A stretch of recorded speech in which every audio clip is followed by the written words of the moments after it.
Hello everyone, this is the HappyAnimaidCafeManager here with another walkthrough episode for the game Phoenix Wright Ace Attorney.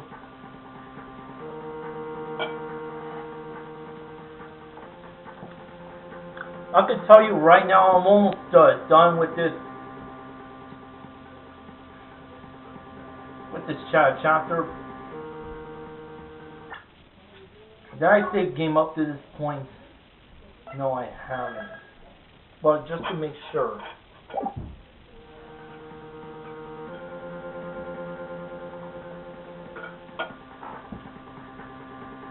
That is the truth of this matter. The whole truth. It was undoubtedly something else that made the bullet the hole in the door.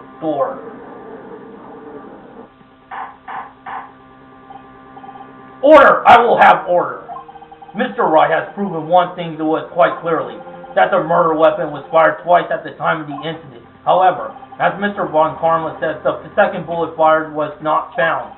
It is highly unlikely that the police merely overlooked the second bullet. So all we have is a single bullet fired. I'm afraid I have to discount the defense's claim. Tis, tis, tis. I praise the judge for his wisdom in this matter. Gah! How did this happen? I don't believe that the second bullet didn't exist. Was I wrong? Have I been wrong about this whole incident? What are you doing, Nick? Why aren't you raising an objection? I'm sorry, Maya. What? It looks like I was wrong. Nick, if the second bullet wasn't there, then all my conjectures are for nothing. No! But you said you'd do it, Nick. You said you'd get Edgeworth declared innocent. I'm sorry.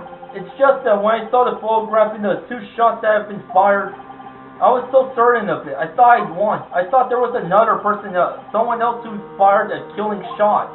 But now, was I wrong to think that it could be that simple? This case had stood unsolved for 15 years. Nick! Well, it seems that we have finally cleared up this incident. Only one bullet was found at the scene of the crime. That shot was fired by Miles Edgeworth. Precisely. I would like to ask one thing of Miles Edgeworth before passing my verdict. Have you been paying attention to this trial so far? Yes, Your Honor. Do you have any objections? No. No, I do not.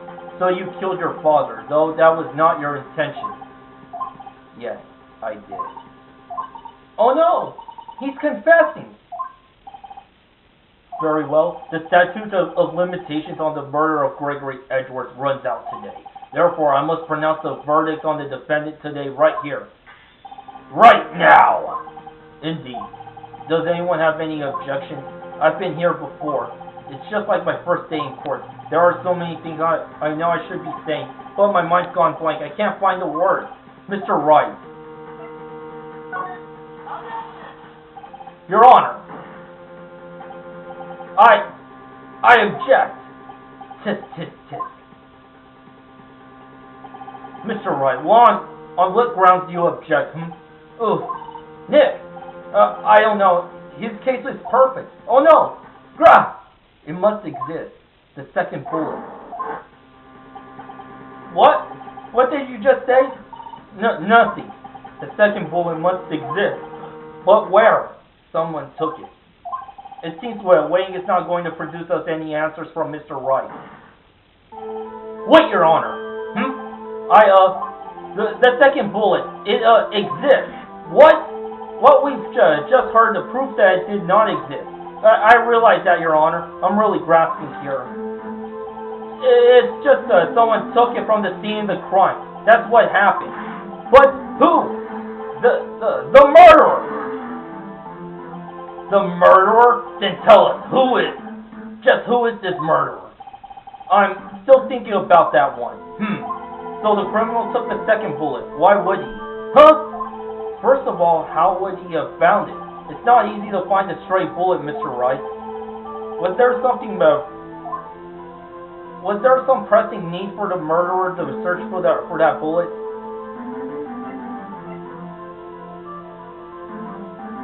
The murderer had to find it. Of course there was a need. That's why he took it. What possible reason could he have had? Well, the reason the murderer took the bullet away from the scene of crime with him is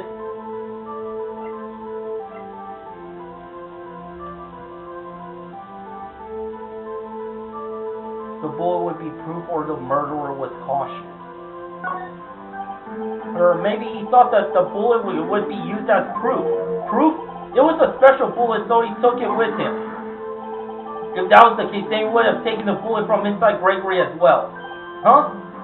Why would he only take one of the 2 shots fired? Oh, right. Mr. Wright, have you really thought this through? I'm going to have to penalize you. This isn't going so well. What was the pressing need of the murder? The murderer had to find it. Oh, of course he needed it.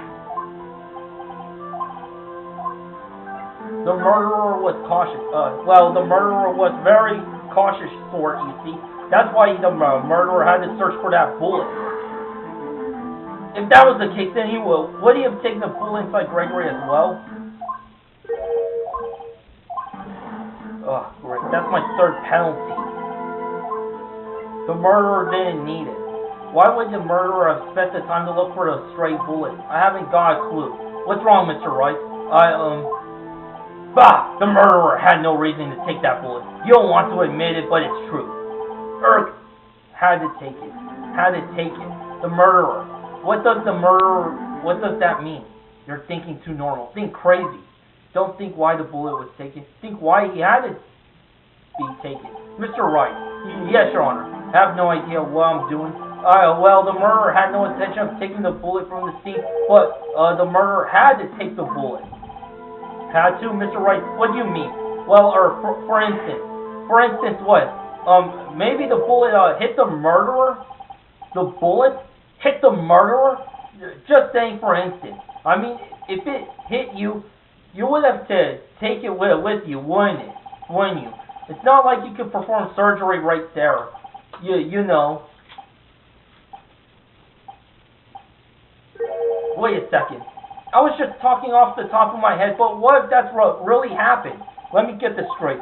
So at the time of the murderer himself was shot, and he left with the 2nd bullet still inside, thus leaving only 1 bullet at the scene of the crime. Yes, I guess that's how it would work, yes. But there's a problem with that. The other 2 people rescued from that elevator, Miles Edwards and Yanni Yogi, were both unharmed. So what? So that would mean the murderer came from outside, yes.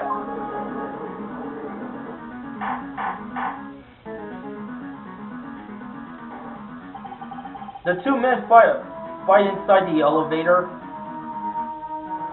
Trying to stop them, the boy picks up the pistol at his feet and throws it. The pistol discharges and the bullet goes through the elevator door and hits the murderer outside. The boy loses consciousness. Then the murderer opens the elevator door and sees the men inside.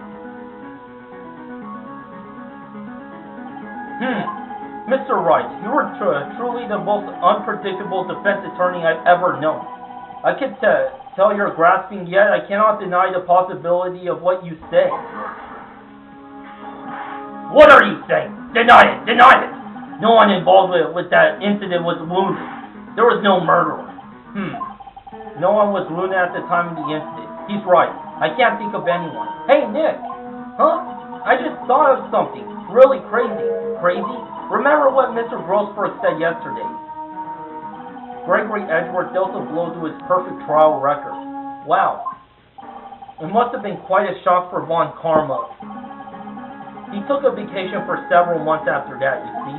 Yes, an unusual event for the man. That was the first and the last vacation he's taken in his many years of prosecuting. Von Karma didn't take that vacation because of shock, but it took it because he was injured, which would mean it could only mean one thing. He was the murderer in the DL6 incident. He was the man who shot Gregory Edgeworth.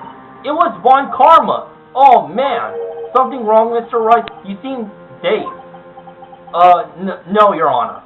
Well, you have indicated the possibility that the murderer came from outside. Can you give us the name of your suspect? Uh-oh. Should I come out and say it now? Your Honor, there is a suspect. One lone suspect. Well, this is certainly interesting news. Very well, Mr. Wright. Who is your suspect? My hands are shaking. What? Von Karma. Von Karma?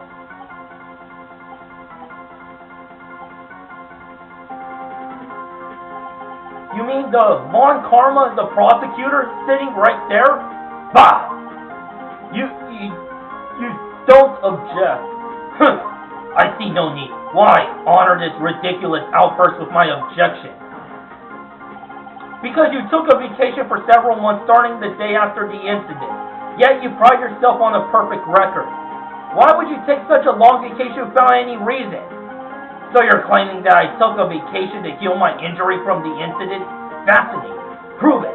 I wouldn't need surgery, no. Where did I go under the knife at, Mr. Wright? Bring the doctor that operated on me. Have him testify.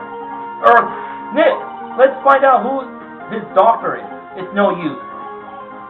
Edward?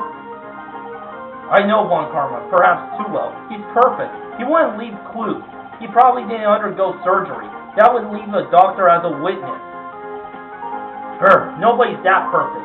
So what, Nick? Did Von Karma pull the bullet out by himself? That's insane. No, he couldn't have. You can't just pull bullets out of yourself. Wait, what does that mean? The bullet has to be somewhere, but where? Well, Mr. Wright, can you produce evidence to prove that I was shot?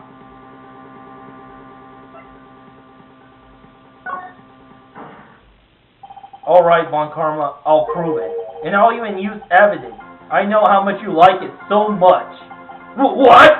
The evidence that proves that Von Karma was shot is a metal detector. Make a noise when a metallic objects are near. A useful detection device. Von Karma is perfect. He wouldn't risk surgery leaving an evidence trail. So then, I ask, where is that bullet now? I think it is unlikely that Von Karma performed surgery on himself. You don't mean... I do. There is a possibility that the bullet is still inside Von Karma. Is that even possible for all these years? Well, there's one way to find out. We could use this metal detector. Well, Von Karma, I'm going to run this over with you and see what we find. You see? Who was acting that nervous? Yeah, even the metal detector was introduced in the movie.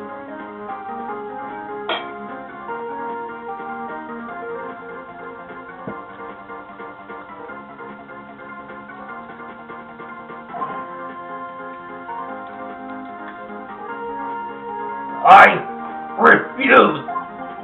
You refuse? But refusing this means you acknowledge that the bullet is still inside you. Order! Your Honor, the defense requests that we be allowed to use this metal detector. Judge, I call for a suspension of this trial. This is an invasion of privacy. The statute of limitation runs out on this case today. It was you who said we had to end it right here, right now. Enough. I permit the use of the metal detector. Mr. Von Karma, you will submit yourself to testing. Nick, what does this mean? I don't know, but we have to give it a shot.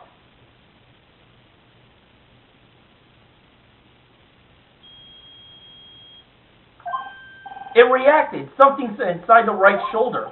The bullet. Mr. Von Karma. You. It was you. I was afraid this would happen, and so I remained silent. Indeed, there is a bullet in my shoulder. However, it has nothing to do with this incident. What? I was shot in the shoulder long before the DL6 incident. I claim that the bullet in my shoulder has no relation to DL6. But Mr. Von Karma, can you prove that? Prove? I have no obligation to prove anything. It is you who must prove something here, It is you who must prove something here, Mr. Wright, not I.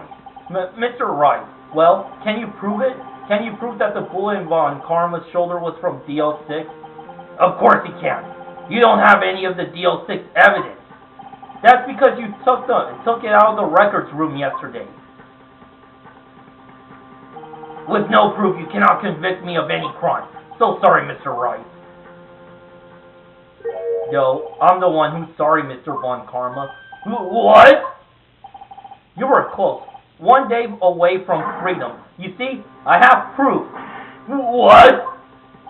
Who would have thought you would have dug your own grave trying to convict Miss Edgeworth? I can't link the bullet in your shoulder to the DL6 incident. And here's my final proof.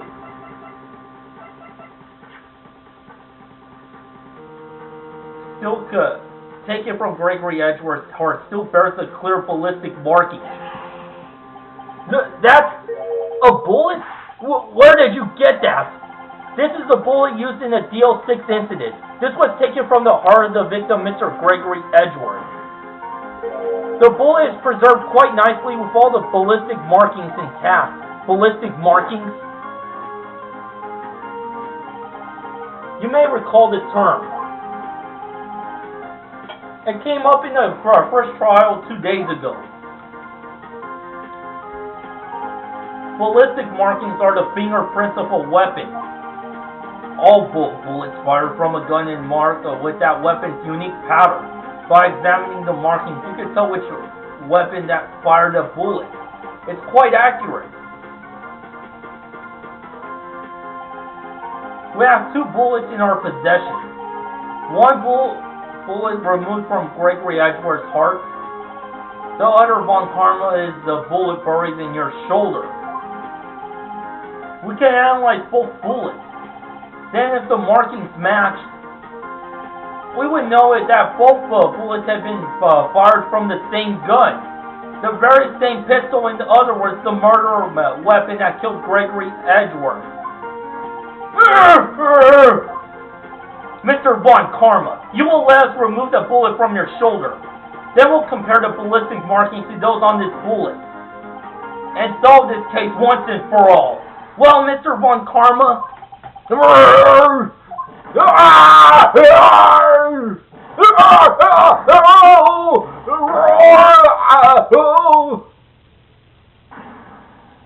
That scream. I've heard that scream before. Wait, I know. Help! I can't breathe! Quiet! I said quiet. You're not making this any easier. Stop breathing my air. I'll stop you. Stop breathing my air. Get away. Get away. Get away from my father.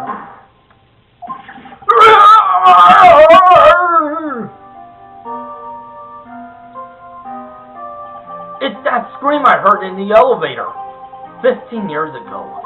Von Karma, it was you who screamed! Mr. Von Karma! It's worse! Only you would dare defy me! So it was you. And you and your father are my curse!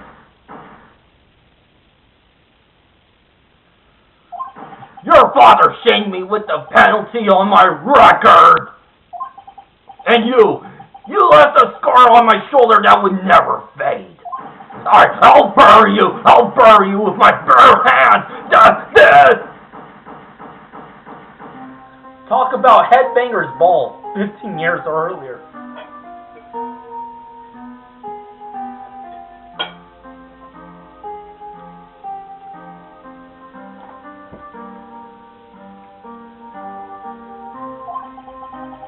Mr. Chief Prosecutor, I am sorry. Von Karma, it's not like you to make this kind of error. I never would have thought that Edgeworth would be the one to catch you. I was careless. I'm sorry, but you will have to be penalized. I've covered for you in the past, but not this time. Edgeworth! It was a shock like none I had ever known. Me, penalized. It took hours for me to regain my composure. Suddenly, I found myself in the darkness. I was in the court records room. I must have wandered in there without thinking where I was going. The room was pitch black. The lights must have gone out. I went out in the hall and felt my way to the elevator. I pressed the button and nothing happened. Then, there was a noise. I was in pain, a horrible burning pain in my shoulder.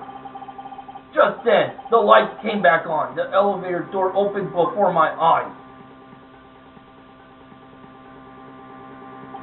I saw 3 people inside, all lying unconscious from oxygen deprivation. Much to my surprise, a pistol lay at my feet. I knew then, it was my destiny. It was destiny. In his last moments, Gregory Edgeworth was still unconscious. He died never knowing who had shot him. Later, he spoke through a medium blaming Mr. Yogi. He was fooled. It was the perfect crime.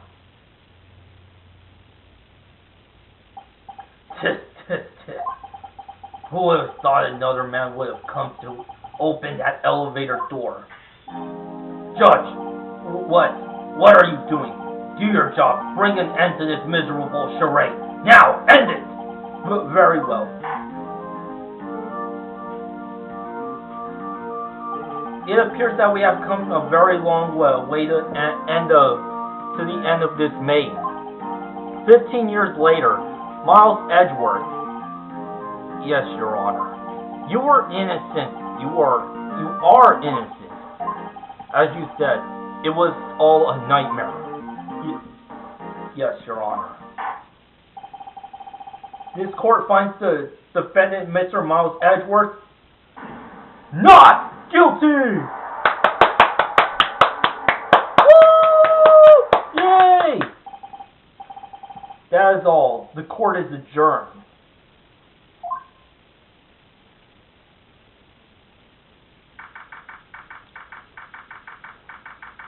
December 28th, 5:38 p.m. District Court, Defendant Lobby Number 2.